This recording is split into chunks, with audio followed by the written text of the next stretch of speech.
In this episode of the Lighthouse Freedom Podcast, we are going to get into what it means to be a forever student, and that's in all spaces of life. Looking forward to diving in.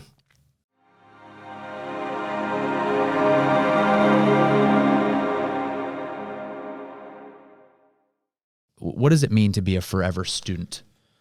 Yeah, so I say ATTIC, right? And it's an acronym for always taking in content.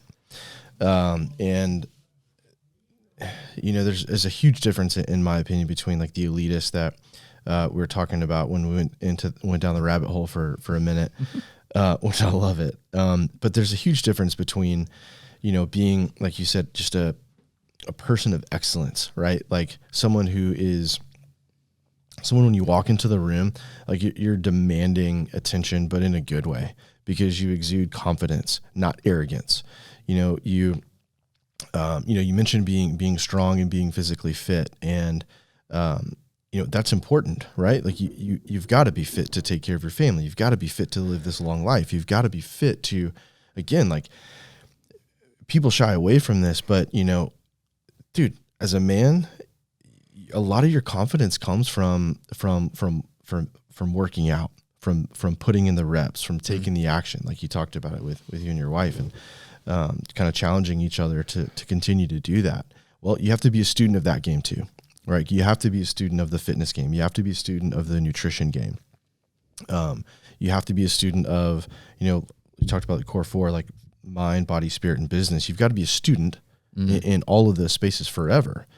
And I think it's a slippery slope when we start to think I've kind of made it. I've got all the information that's out there, and I'm good. I'm gonna kind of coast. And the people that really take their life to the next level, they are those forever students. And you watch the people that you and I look up to, and Jeremy Newsom, for example. What he sends me, he'll send me stuff, and it's like once a month he'll send me something. It's a book, right? He sends me a book. He sends me knowledge. He sends me the opportunity to learn more. And then he's a very woke person. And so he usually knows like this book is something that's going to be applicable to Houston right now in this chapter. Yeah. Right. And so I think in order to maintain that strength and the power and the ability to create a life of excellence and create what we want for ourselves and for our family, we've got to be a student of the game. We've got to be continually learning. That's in our business. That's in our relationships. Like, and I could kind of go down a rabbit hole on this one, so stop me if you need to. But do it. Within relationships, dude, again, like this is one of those, this podcast is to talk about the raw stuff. Like I went through a divorce 6 years ago it was raw. It was gnarly. It was a dark period of time. Yeah. And I take ownership of my part in that. And a lot of that was because I didn't lean into like counseling, into therapy, relationship therapy, like, talking to your wife about where you are. Well, that's knowledge too. That's content. You've got to learn what your spouse needs. You've got to learn what your wife demands of you. Right. It's not just business, the business, like Adam Faragalli says, money's easy to make these days. And by and large, he's right.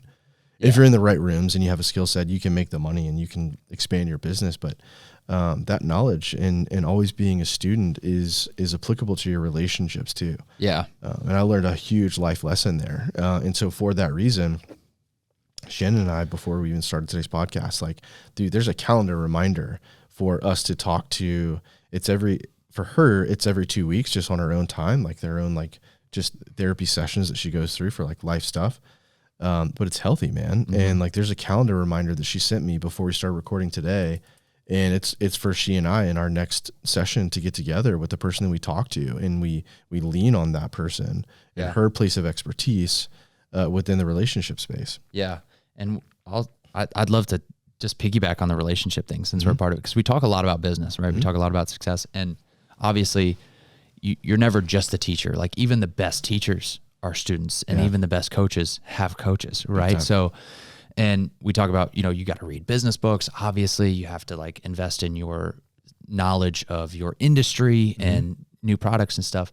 And when you talk about relationships, whether you're, a single guy or gal looking for love, or, you're married with your spouse, that same desire for knowledge needs to be present in what you're talking about, because without that, and like say you're just going down, like you're going down this crazy business student rabbit hole and you're just trying to learn all these new things and you neglect that marriage. Now you guys are growing apart. Yep. And then you find out that you're just two ships, passing each other in the night. Yeah. And, or you're just like, you're in a rowboat and you're just rowing in opposite directions. Like, what does that do? You just go in circles. So just a couple quick practical examples. My wife and I, we have to invest in our relationship too. And we do that through reading the same books. Like, we went, every couple goes through some rocky roads, right? Sure. And, we had to do, some real investments in the marriage to make it work. Right. And like reading books like The 5 Love Languages, reading books like The Stories We Tell Ourselves, which is it's about not jumping to conclusions, instead asking questions.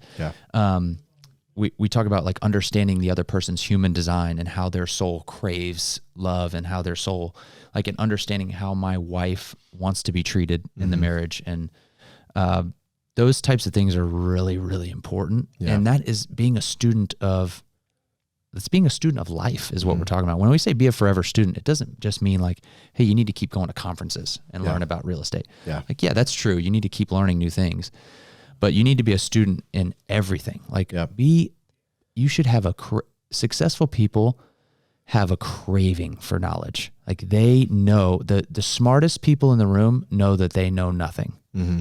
I think it was like a Marcus Aurelius quote that said, like, the only thing I know is that I know nothing. And he was one of the smartest people in the world, right? The only thing I know is that I know nothing. The amount of knowledge and information that's out there, you have to crave it, and just know that it's a never ending journey. Like there is no, you mentioned it, there is no like, I've arrived, I got all the information. Like I'm here, I know it all. It's a constant pursuit, and it is also a pursuit that you have to take in every single avenue. Like I'm a new father, recently I got 2 kids under 2, and I'm a student now to the father game where I wasn't, a couple years ago. Like now I'm trying to find other good fathers, right? And ask them questions. What are you doing that's working? Right? Because now I'm the student in the father thing. Maybe I'm a teacher in the real estate space, but now I'm a student over here. Like I'm always that student. A forever student. In the different sectors. So man, I think that's extremely, extremely critical. Successful people are forever students. Forever and ever. Forever and ever. Dude, I get in the car sometimes and I can't wait to drive because I've got a podcast teed up that I want to get into, and I'm usually pretty like tactical with what I'm listening to and how I'm going to apply it for like that week. And to your point, sometimes it's a relationship podcast like Esther Perel.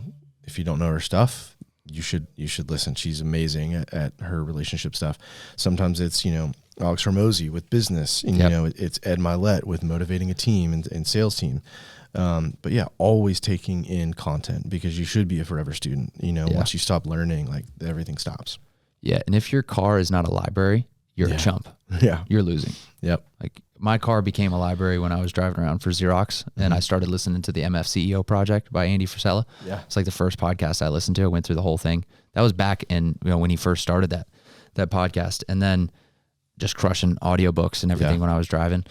And I think that's step one, is just start consuming that information that's going to make you better. It's vital. Be a forever student. That was a great podcast. Catch you on the next one. That was good.